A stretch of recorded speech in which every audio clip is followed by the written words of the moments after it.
I thought my mother just wanted to rebuild our relationship after my grandfather died, until she tried to me, and then I stood there with my hands clenched inside the pockets of my wool coat, watching as the casket was lowered into the muddy earth. The sky had cleared, but the air was still thick, weighed down with moisture that matched the heaviness pressing on my chest. Grandpa Walter was gone, and with him, the last person in this world who had ever loved me without condition or hesitation. Everyone else was here out of obligation or pretense, and I could feel that truth settling like a stone in my gut. Across from me, my mother Delilah dabbed at her eyes with a tissue she hadn't used all day. Not a single tear had fallen, yet she kept the act going for the few strangers lingering nearby, probably hoping someone would praise her strength. Harold stood beside her, looking bored and vaguely uncomfortable in a black jacket he probably hadn't worn since their wedding. His daughter Tessa, arms crossed and chewing her gum like she didn't care who heard it, was visibly annoyed by the delay in their schedule. Her brother Bryce scrolled on his phone behind them, eyes barely lifted from the screen long enough to acknowledge where he was standing.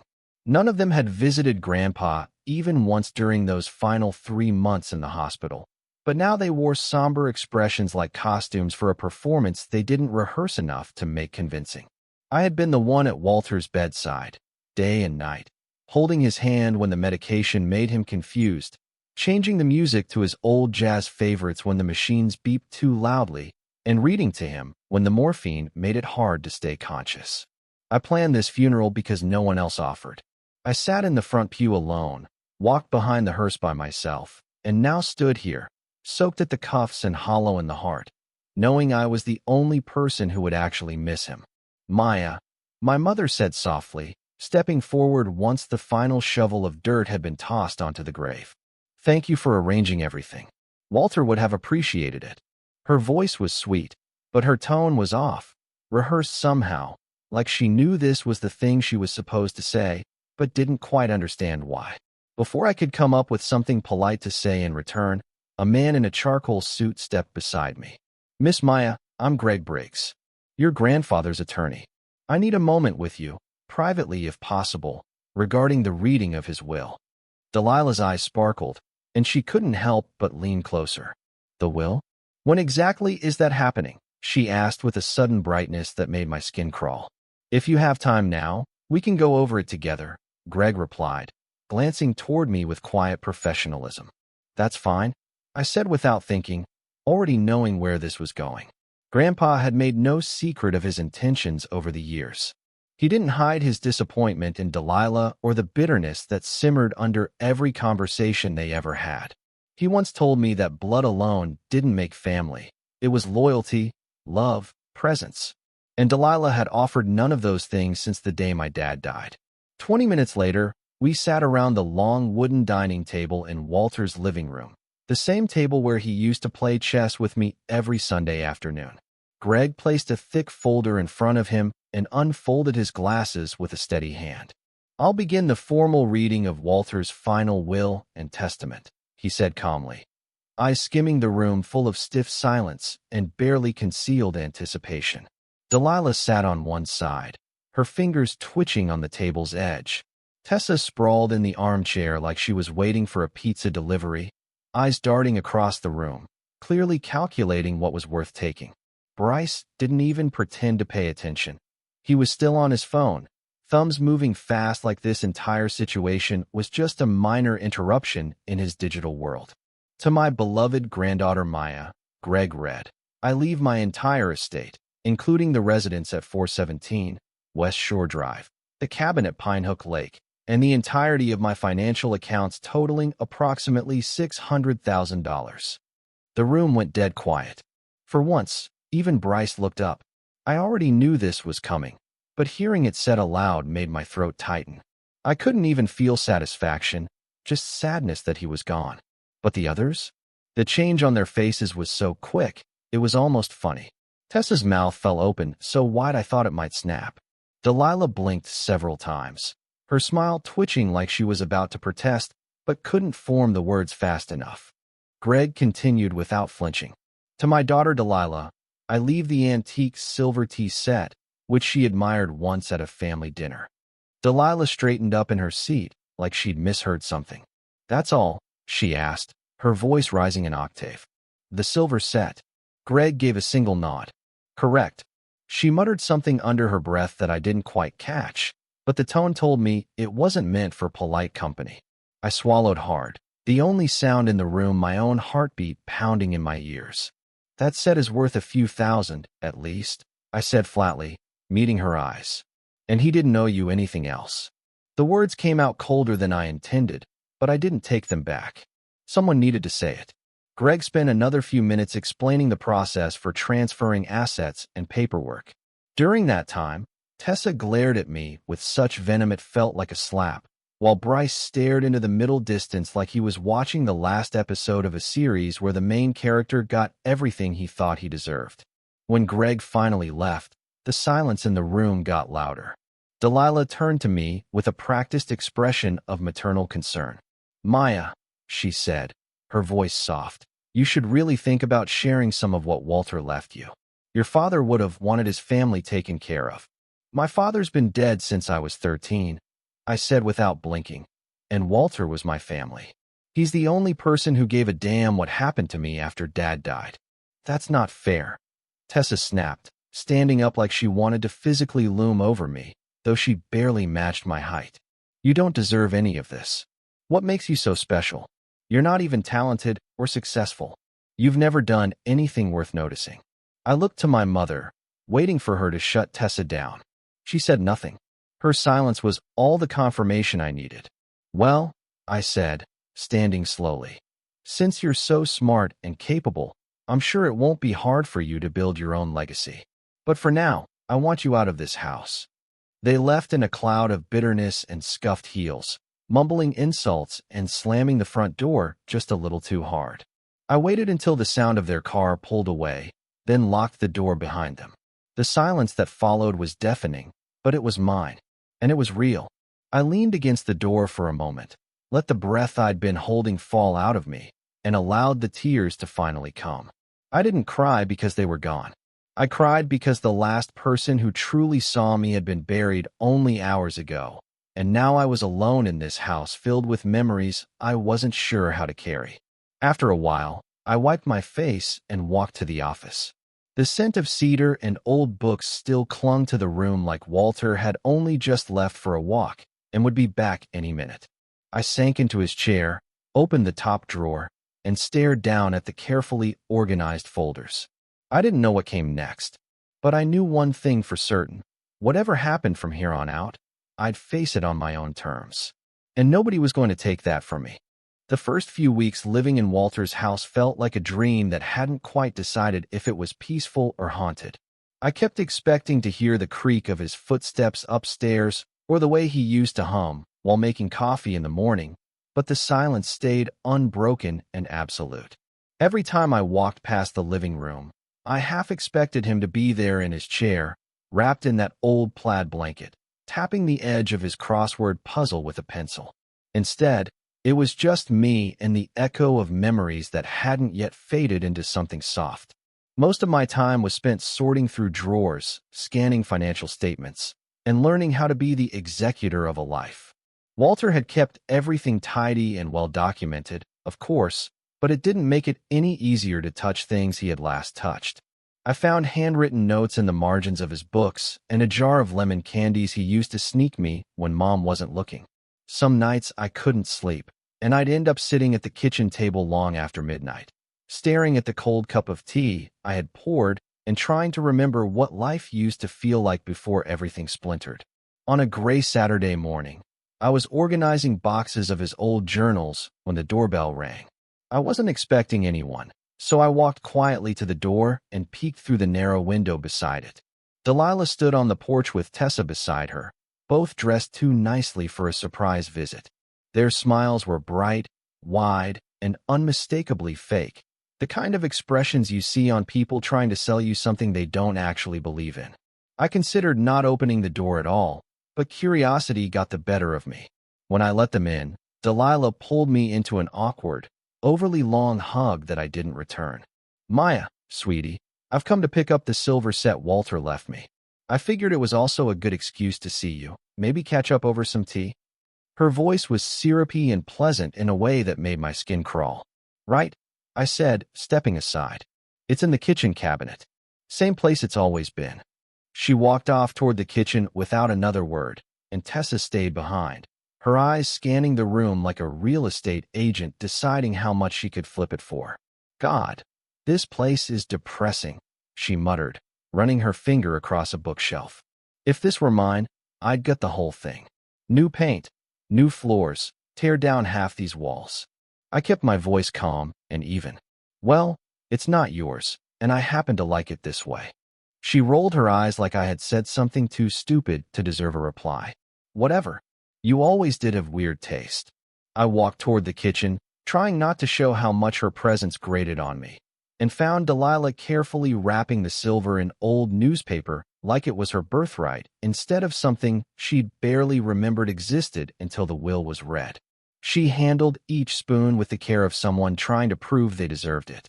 When she was finished, she turned to me with a look that caught me off guard, something halfway between hesitance and calculation.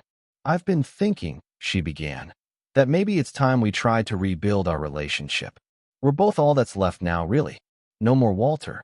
No more father to get between us. She reached out and touched my arm, her hand just slightly trembling. Why don't you come over next Saturday for dinner? I'll make all your favorites. Chicken parmesan, garlic mashed potatoes, that chocolate cake you loved when you were little. I almost laughed in her face. She hadn't remembered my birthday in years, and now suddenly she remembered my favorite foods? But something stopped me from saying no. Maybe I was curious. Maybe I wanted to believe that people could change, or maybe I just needed to see for myself what this was really about. Okay, I said finally. What time? 6, she answered quickly, her smile widening. Harold and Bryce will be there, too. It'll be like a proper family dinner. After they left, I sat on the porch swing Walter had built with his own hands, letting the cold wind bite at my face while I tried to figure out what had just happened. Delilah hadn't shown an ounce of interest in me for years, but now that the house and money were mine, suddenly she wanted to play mother again. The timing wasn't just suspicious, it was transparent.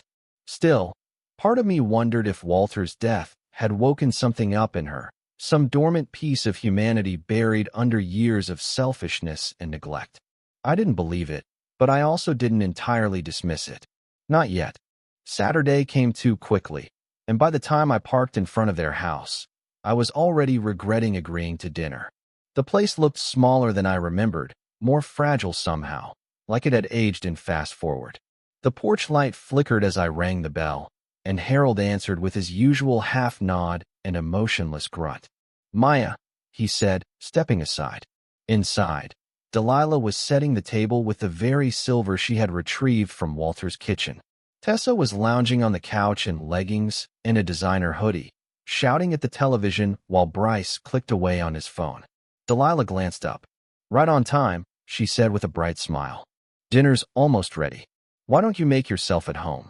I wandered through the house while she finished cooking, not because I wanted to, but because I couldn't stand sitting still in that strange, suffocating space that used to be mine. Most of the family photos had been replaced or rearranged. My father was still on the wall, but shoved to the far end of the hallway where no one ever walked. I climbed the stairs and paused at the landing, running my hand along the banister where Walter had once carved little lines to track my height. Looking for something? Tessa asked behind me, startling me slightly.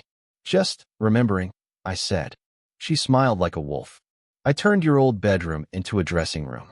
All my stuff fits perfectly in there now. But I guess you don't really need it anymore, right? I didn't answer. I just kept walking, the memory of blue walls now covered in pink paint and perfume. Downstairs, I passed through the hallway toward the kitchen and heard the soft clink of glass. I stopped just before turning the corner. Delilah stood at the counter, pouring something from a small bottle into a mug. She moved quickly, capping the bottle and slipping it into her cardigan pocket the moment she heard the floor creak beneath my feet. Maya, she said, spinning around with another too-sweet smile. Just making your favorite tea. You still like it with honey, don't you? Right. I replied, my mind already racing through what I had just seen. At the table, Everyone was already seated, and Delilah appeared moments later carrying a tray of steaming mugs. She handed me one, the same one she had just tampered with. "Here you go, sweetie," she said. "Your favorite."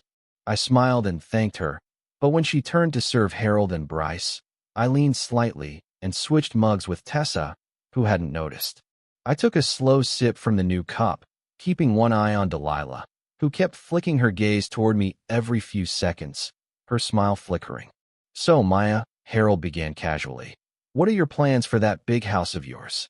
Seems like a lot of space for one person." "I haven't decided yet," I said. "Right now I'm just getting used to living there." I watched Delilah grow more anxious with each passing minute. She kept glancing at Tessa, who was halfway through her tea and laughing at something on her phone. I stayed longer than I planned to. Something in me wanted to wait, to see what would happen, to confirm what I suspected. About an hour after we finished eating, Tessa paused mid-sentence during a story about her college professor. Her face went pale, and she gripped the edge of the table. I don't feel right," she mumbled. Then her eyes rolled back, and she collapsed, her head slamming against the table with a sickening thud. Harold leapt up. "Tessa, what the hell's going on?" Bryce stood frozen, staring at his sister like she had spontaneously combusted. "Call an ambulance," he shouted. Delilah had gone pale, trembling as she fumbled for her phone. "I think I should say something," I said, my voice calm but clear. "I accidentally switched mugs with Tessa earlier. They looked identical, and I wasn't paying attention. Maybe she drank something that didn't agree with her." Delilah's eyes shot to the mug, then to me, then to the bottle barely hidden in her cardigan. "No, that's not. I didn't," she stammered. Harold grabbed his phone and started dialing as Delilah's mask crumbled completely. "This is your fault," she screamed, her face twisting. "You switched the drinks. You did this on purpose." I pulled out my own phone, already dialing. "Hello," I said into the receiver. "I'd like to report an attempted poisoning. I believe my mother just tried to drug me." The flashing red lights from the ambulance painted the walls of their living room in strange, pulsing patterns, making everything feel surreal and far away, as if I were watching it all through a thick pane of glass. The paramedics moved quickly, assessing Tessa's vitals, lifting her onto a stretcher with practiced hands while Delilah hovered uselessly in the background, wringing her hands and whispering panicked nonsense under her breath. One of the paramedics leaned toward Harold and spoke in a hushed but urgent tone, telling him her blood pressure was dangerously low and she needed to be transported immediately. I stood to the side, arms crossed tightly against my chest, silently watching the chaos unfold while the mug still sat in the middle of the table, half full, its contents now confirmed to be something more than just tea and honey. I could feel the moment when Harold's gaze shifted to me, something like suspicion creeping into the space between us. I didn't flinch. I didn't need to. The truth was about to come out, and for once, I had nothing to hide. The front door opened again, this time letting in two uniformed officers, one male and one female. The woman, older and steady-eyed, approached me first. "You're the one who made the call?" she asked, her tone professional but not unkind. I nodded. "Yes. I saw Delilah add something to the drink she handed me. I switched mugs with Tessa before anyone started eating. I didn't say anything at first because I wasn't sure what it was, but after she collapsed, it seemed pretty obvious." The officer asked a few clarifying questions, writing notes in a small pad, occasionally glancing toward Delilah, who was now sitting on the couch in stunned silence, her hands pressed tightly together in her lap. When asked directly what she had put in the mug, Delilah broke down within minutes. "It was just clonidine," she sobbed, tears streaking her cheeks unevenly. "I didn't think it would hurt her, just make her drowsy, lightheaded maybe, so she'd get into a fender bender and have to rely on us for a while." Her voice cracked as she spoke, like even she couldn't believe the words coming out of her mouth. "I thought if she needed help, she'd stay closer, share the money. She wouldn't forget us." The female officer didn't react visibly to the confession. She simply stood up, read Delilah her rights with the same cool tone she'd probably used 1,000 times, and slipped the handcuffs over her wrists without hesitation. "You're being arrested for attempted second-degree murder." she said as Harold's jaw dropped in disbelief. Delilah cried out again, insisting she hadn't meant to kill anyone, that it was a mistake, a stupid idea she'd never fully thought through. You gave someone unprescribed medication with the intent to impair them behind the wheel of a car, the officer replied flatly. That's more than just a mistake. As they walked her out the front door, Delilah twisted her head around, locking eyes with me one last time. Maya, she said, her voice shaking. Please, tell them I didn't mean it. I'm your mother. I said nothing. I didn't have anything left to give her. Not sympathy, not forgiveness, not even anger. Just silence. That was all she deserved. Once the paramedics and officers were gone, the house fell into a kind of eerie stillness. Harold sat on the edge of the couch, his face ashen and blank, while Bryce stood near the window, still holding his phone but no longer pretending to scroll. I turned to Harold and spoke quietly. You should go to the hospital. Tessa might need you. He nodded numbly and started moving toward the door without a word. Bryce followed, and then it was just me, the shattered remains of the evening, and the lingering scent of lemon tea. The remaining officer stayed with me as I gave a detailed statement, explaining exactly what I saw and heard, what had led up to the visit, and the sudden shift in Delilah's behavior after the inheritance. He was patient and precise, taking notes with the detached focus of someone used to hearing things that didn't make sense until they did. Before he left, he told me I'd need to come down to the station the next day for a formal statement, and that, given the charges, I might be called to testify if the case went to trial.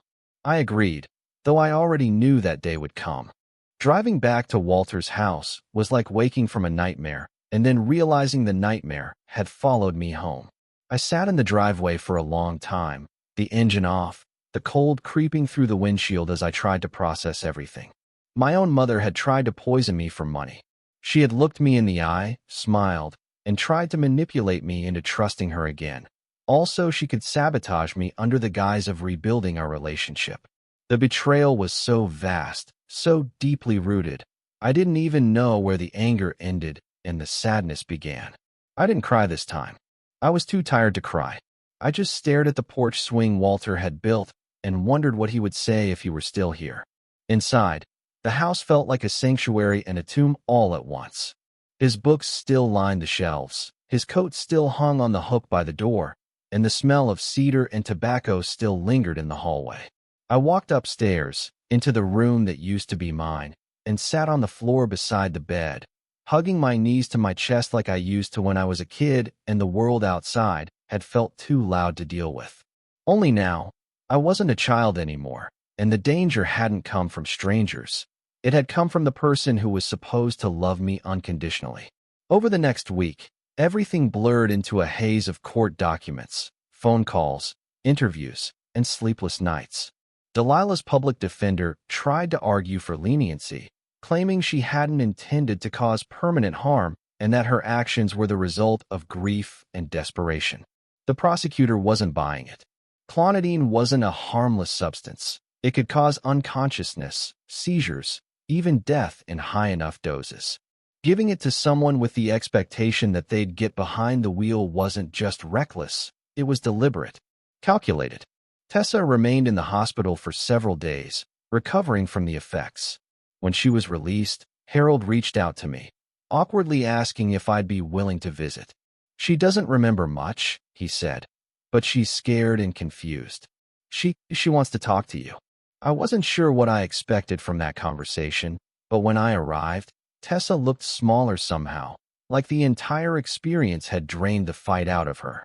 She sat curled up on the couch, wrapped in a blanket, her hair tied back messily, and a cup of water in her hand that she didn't seem to be drinking. Hey, she said when I walked in. I nodded, sitting across from her. How are you feeling? Better, she said after a pause. The doctor said I'll be fine. No long-term damage. I guess I got lucky. She looked away for a moment, then back at me. Look, I wanted to say, I'm sorry. Not just for what my mom did, but for everything. All those years I was horrible to you. I was jealous, okay? You had Walter, and before that, you had Dad. They actually saw you. They loved you. I never had that. Not from my dad. Not from your mom.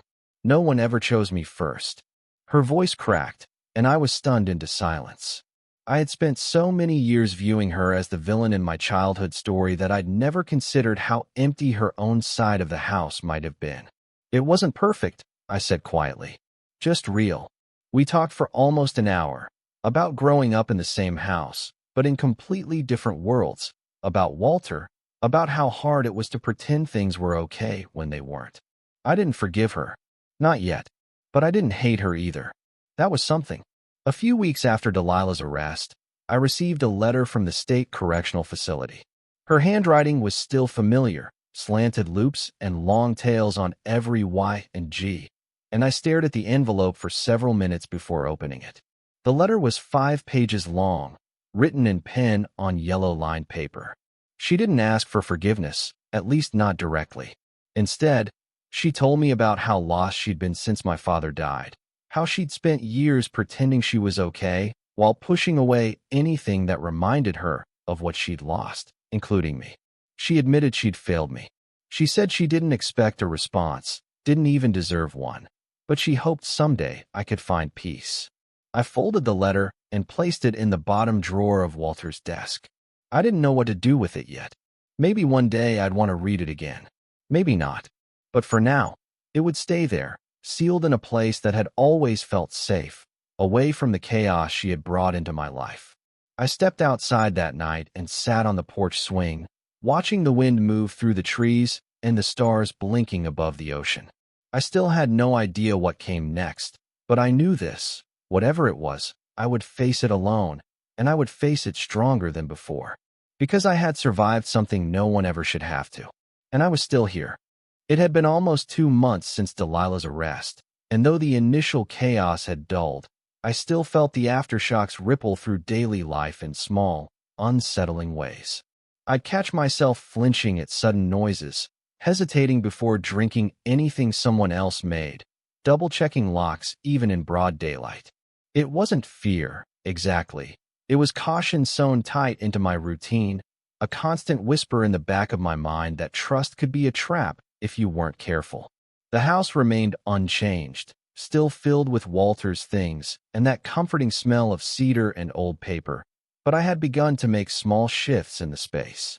Rearranging the bookshelves, repainting the office, replacing heavy drapes with sheer fabric that let in more light. It felt like inviting the future to come in slowly, carefully. One afternoon, while sorting through the attic, I found a forgotten box marked with my father's name in Walter's handwriting. Inside were photographs I hadn't seen in over a decade. Beach trips, birthday parties, blurry snapshots of me in pigtails laughing with my father in the background. There were letters, too, tucked into envelopes yellowed by time, written by Walter to my dad during his college years.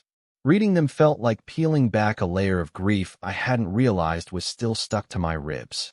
One note on the last page of a photo album read simply, "For Maya, never forget how much joy you brought to your father's life.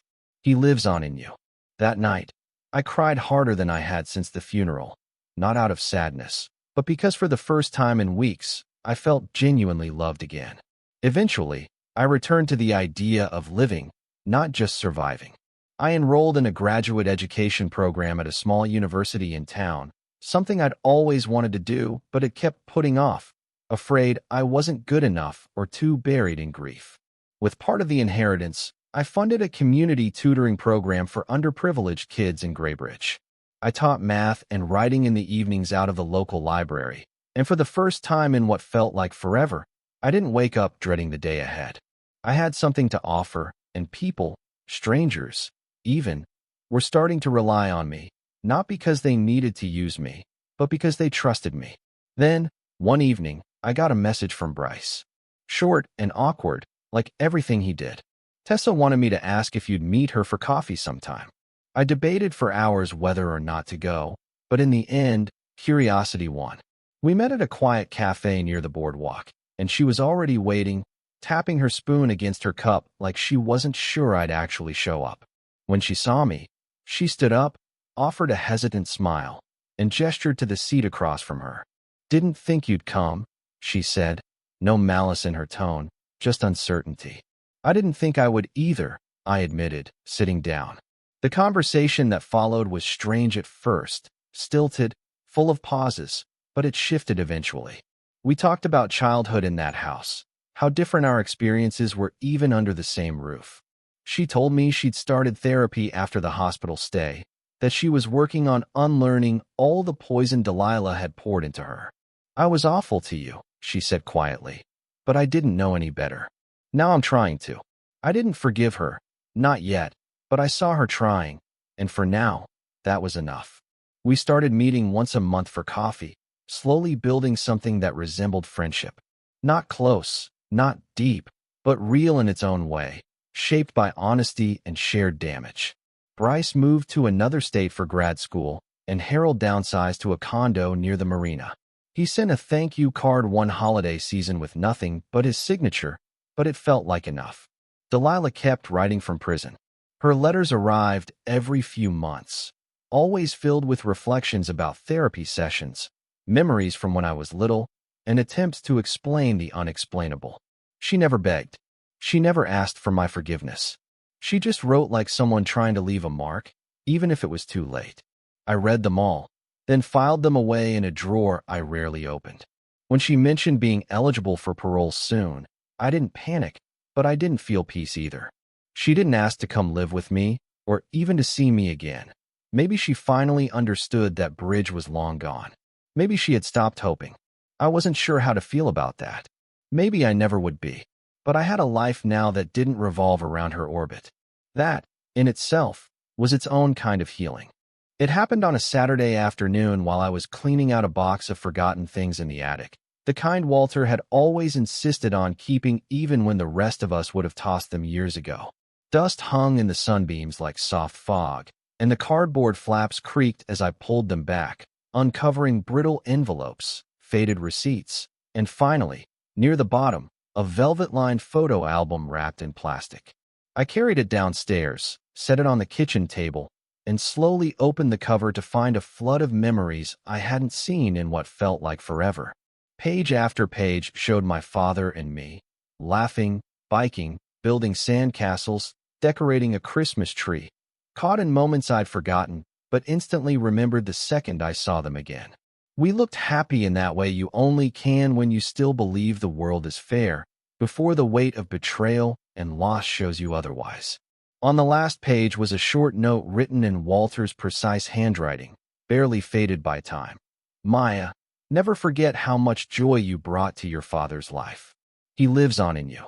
I read it twice, then a third time, before closing the album gently and holding it against my chest, like maybe the weight of it could fill the space where they used to be.